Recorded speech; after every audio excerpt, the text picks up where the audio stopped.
সকাল সকাল ঘুম থেকে উঠেই করে নিলাম ব্রাশ। বাইরের দিকেই তাকিয়ে দেখি বৃষ্টি যেন করছে সবকিছু গ্রাস। বৃষ্টির ফোঁটা গায়ে মেখে গাছ উঠছে যেন মেতে।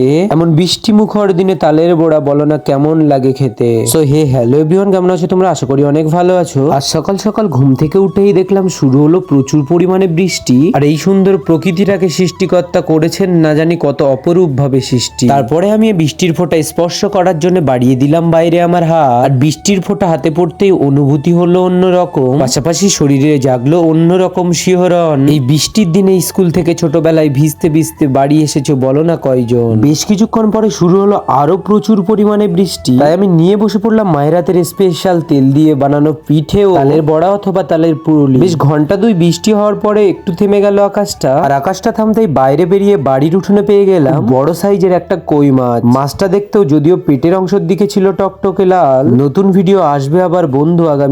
আজকের ভিডিওটি তোমাদের কেমন লেগেছে সেটা নিচের কমেন্ট বক্সে বলো। নতুন নতুন এরকম ছন্দে গাথা ব্লগ দেখতে চাইলে আমাদেরকে করতে পারো ফলো।